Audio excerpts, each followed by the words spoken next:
Hi, I'm Irving. Welcome to Captain Marvel. And now back to Shazam! That's Chad. He's blind.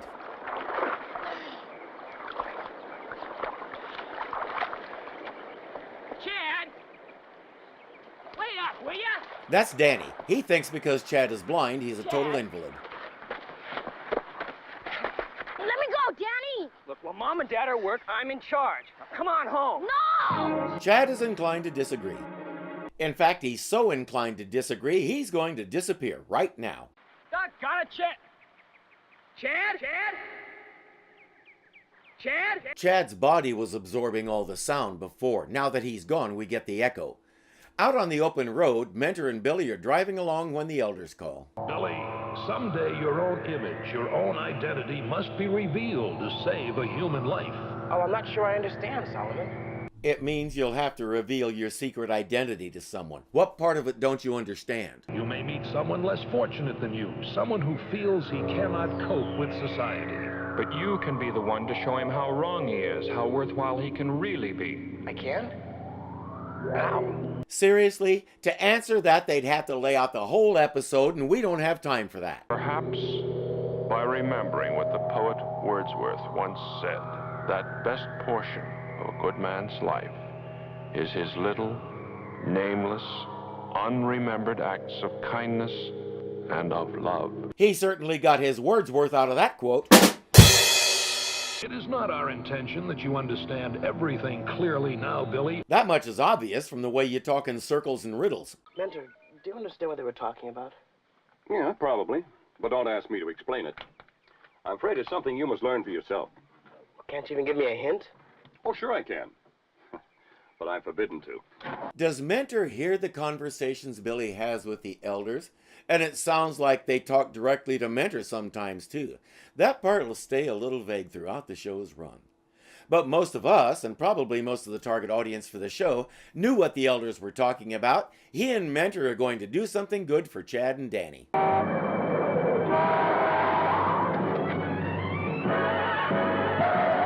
Starting with not running over Chad. Well, you're blind. Don't worry, it's not catching. Ease up, man. I'm not hassling you.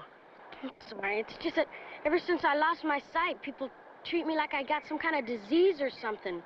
Especially my brother. Speaking of whom, he shows up just about then. It was only about a year ago that my brother became blind, and well, he can't take care of himself too well yet. I can too.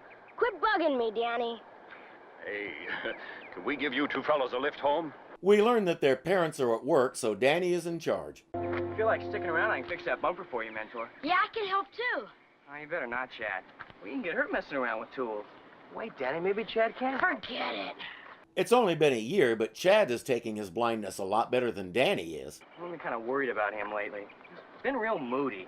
Well, perhaps, if I may be so blunt, Danny, part of his problem could be the way you overprotect him. Huh? Well, when our folks are working, I have to protect him. Well, he sure can't take care of himself. Well, how do you know? Until you let him try. Billy goes in to talk to Chad. What do you want with me anyhow? Nothing. Just like to be your friend, that's all. Why, feeling sorry for me? No, man, I just thought we could do some stuff together. Like what? Sell pencils on street corners? I got a better idea. The elder's words keep coming back to him in those flashbacks. Boy, one day at Woodstock and it never goes away. Mentor and Danny are about to get a big surprise. Okay, Chad, now listen to the sound of the bell, all right? The sound of the bell. Good boy, Chad. Now throw it back to me, listen to my voice, and throw it right back to me. Good boy. Good boy. Here's your treat. All right, now once more. The sound of the bell. Good boy, Chad. I don't believe it. For a lad who feels useless, All right, now once more. I'd say that your brother has pretty fair hands. What does that tell you, Danny? I'm just afraid he's going to get hurt messing around like that. Oh, well, that's a chance he has to take. Look at that smile. Well, just the same, I better keep an eye on him. All right, now once. The next sound Chad heard was today's lesson flying right over Danny's head. Danny makes it clear he's not convinced, and Chad storms inside. Later, he sneaks out.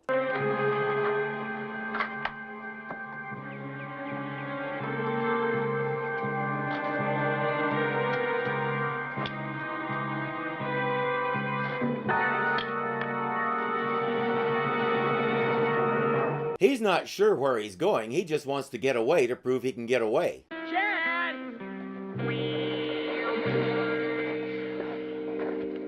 Well, he certainly is leading us a merry chase, isn't he?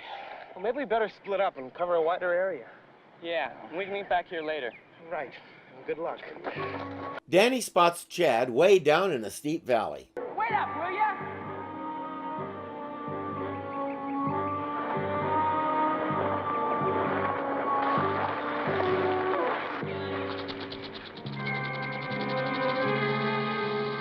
Hold very still and be as quiet as possible. If it thinks you're no longer a threat, it won't strike.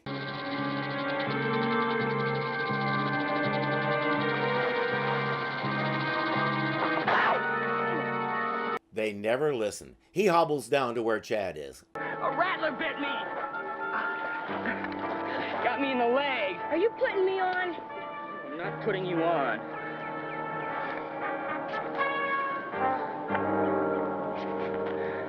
I gotta get help. No, moving all around like that'll just spread that poison faster. Now you rest here and I'll go for help. Danny doesn't believe it, but Chad makes him lie down and takes off. Chad! Billy! It's me, Chad! Over here! Chad? Are you all right? Yeah, but you gotta get help to Danny. He's been bitten by a rattler. Chad is sure he can find his way back to Danny, so they're ready to go. There's one other problem. Danny may need snakebite serum, and our paramedic kid's back in the van. Our only chance to get it in time is Captain Marvel. Captain Marvel? Do what you must do, Billy. The first thing he has to do is have a flashback to the elders telling him he'd have to do this. Once that's over, he swears Chad to secrecy.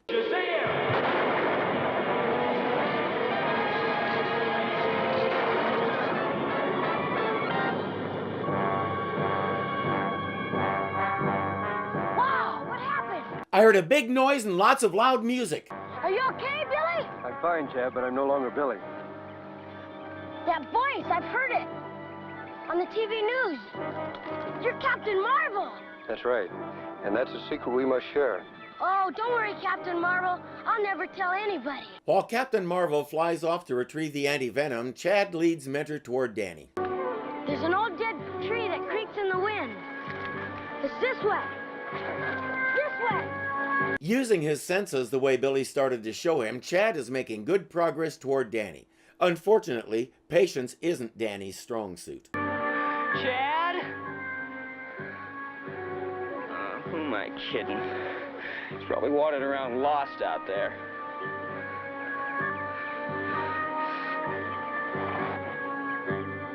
So I should go get lost too. That's the best way to fix this.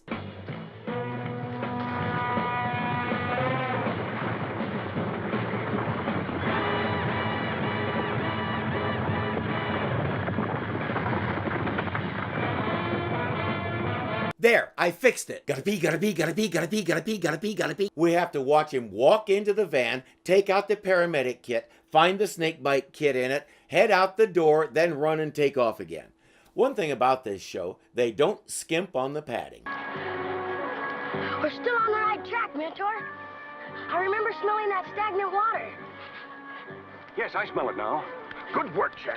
No, it's good boy, Chad. Then you give him a cookie. Weren't you watching during the football bit? Hi.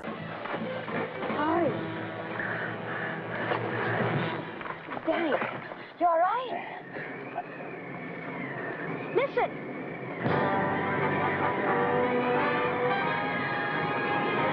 Here comes Captain Marvel. He pulls the rest of the rocks off Danny, then checks to make sure he's all right. How do you feel?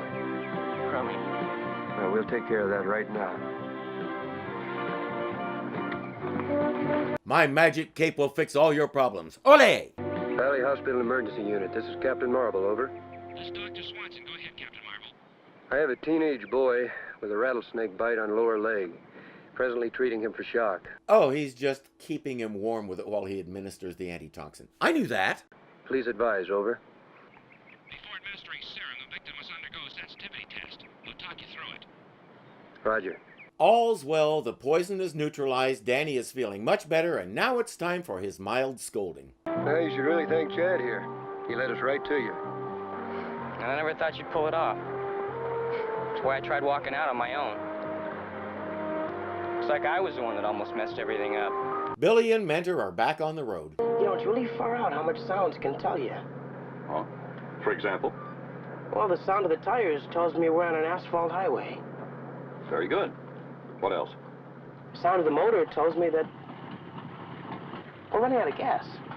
What? Since cell phones don't exist yet, they can't call roadside assistance, so there's only one thing to do. That last gas station is 2 miles back. If only Captain Marvel could lend a hand. There's no one around, it'd be perfect, huh? All right. It was just a thought. I enjoyed this. I especially enjoyed that kid's acting. I believed he was blind. For the record, he isn't. His name is Lance Kerwin, and this was his third role. He was 14. He struggled with drugs for years and finally got clean when he became a Christian. He became a minister and is doing what he can to help other people who are in the same boat he was. In some ways, this show reminds me of the Linda Carter Wonder Woman. Specifically, the superhero isn't necessarily the main character. He or she only appears occasionally and usually not for very long. The real story is the regular people, Diana Prince in the Wonder Woman series and Billy Batson in this one. The focus is on the lessons Billy is learning as he travels the country with Mentor, doing good and learning what it means to do good by way of on-the-job training. And when you get right down to it, Billy wasn't even the main character in these first 2 episodes. In the first one, Chuck was the main character, and in this one, Chad was. But you don't realize it until you sit back and overanalyze it like I do, because the stories have been that well done. Our characters are woven together so smoothly, we don't care which is the main one, we're into the story.